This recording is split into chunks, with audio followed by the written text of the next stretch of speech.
Finally ఎప్పుడెప్పుడు అనుకున్న OG movie నుంచి ట్రైలర్ అయితే రిలీజ్ అయ్యింది. అండ్ ఈ ట్రైలర్ ని నిన్న పొద్దున్నే రిలీజ్ చేస్తానని అయితే అప్డేట్ ఇచ్చారు. బట్ ఇంకా వర్క్ కంప్లీట్ అవ్వలేదని ఈవెంట్ లో రిలీజ్ చేస్తానని పోస్ట్ పోన్ అయితే చేశారు.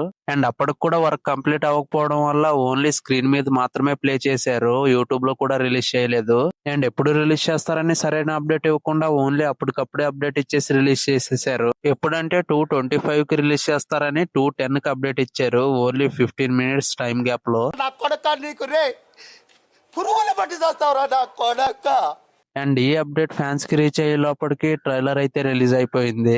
కొంతమంది మనుషులు ఇలాంటివి చేయడానికి గల కారణం భయం లేకపోవడం, గోపు మీద ఒకటి దెంగి చెప్పేవాళ్ళు లేకపోవడం.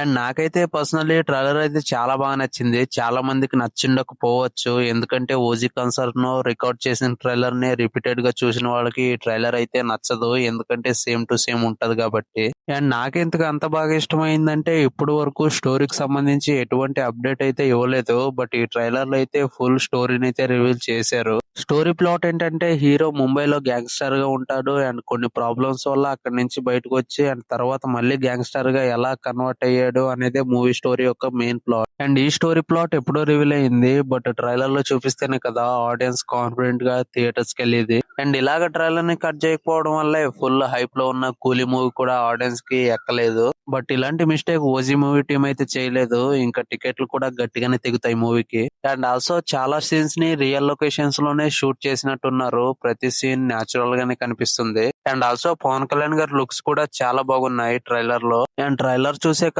ఇలాంటి మూవీకి యూబైఏ సర్టిఫికేట్ ఇచ్చారేంటి అని షాక్ అయ్యి ఆ రేంజ్ లో ఉంది బ్లడ్ బాత్ ఒక ట్రైలర్ లోనే. ఇంకా మూవీలో ఏ రేంజ్ లో ఉండొచ్చేమో. అండ్ సుజిత్ గారి ప్రీవియస్ మూవీ అయిన సాహో మూవీ రిలీజ్ అయ్యి ఇప్పటికే 6 ఇయర్స్ అయ్యింది. అండ్ ఓన్లీ ఓజీ స్క్రిప్ట్ మీద 2.5 ఇయర్స్ వర్క్ చేశారంట సుజిత్ గారు. అండ్ మూవీ మేకింగ్ మీద 3 ఇయర్స్, నియర్లీ 5 to 5.5 ఇయర్స్ ఈ మూవీ మీదే వర్క్ చేశారు. అండ్ ఇంత హార్డ్ వర్క్ కి ఖచ్చితంగా ప్రతిఫలం దొరుకుతుంది అనుకుంటున్నా. అండ్ ఆల్సో ఆడియన్స్ కూడా అంతే వెయిట్ చేస్తున్నారు. ఒక కల్ట్ బాయ్ మూవీ తీస్తే ఎలాగుంటుందో చూడాలని. అండ్ ఇప్పటి వరకు ఓజీ మూవీ నుంచి రిలీజ్ అయిన ప్రతి కంటెంట్ ఆడియన్స్ కి గట్టిగానే హైప్ ఎక్కించింది. అండ్ ఆల్సో ట్రైలర్ కూడా ఎటువంటి డిసప్పాయింట్మెంట్ అయితే చేయలేదు. అండ్ పవన్ కళ్యాణ్ గారికి ప్రీవియస్ గా block buster తెచ్చిపెట్టిన movie Attarintiki Daredi movie. తర్వాత రిలీజ్ అయిన ఈ మూవీ కూడా సరిగ్గా ఆడలేదు, హిట్ కూడా అవ్వలేదు. And Attarintiki Daredi movie 27th September 2013 లో రిలీజ్ అయ్యింది. అండ్ ఇప్పటికే నియర్లీ 12 ఇయర్స్ అయింది పవన్ కళ్యాణ్ గారి మూవీ సరిగ్గా ఆడి.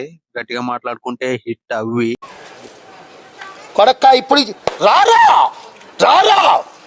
అండ్ ఆల్సో త్రివిక్రమ్ గారే సుజిత్ ని పవన్ కళ్యాణ్ గారి దగ్గరికి తీసుకొచ్చారంట. అండ్ ఈ మూవీ బ్లాక్ బస్టర్ అయితే ఆయనకు కూడా కొంచెం క్రెడిట్ అయితే దొరుకుతుంది పక్క. అండ్ ఓవరాల్ గా ట్రైలర్ మీద మీ ఒపీనియన్ ఏంటి? అండ్ ట్రైలర్ కి మీరెంత రేటింగ్ ఇస్తారో కామెంట్ చేయడం మాత్రం మర్చిపోవద్దు. And just in case channel ని సబ్స్క్రైబ్ చేసుకోకపోతే సబ్స్క్రైబ్ చేసుకుంటాం మాత్రం మర్చిపోవద్దు. Bye, see you in the next video.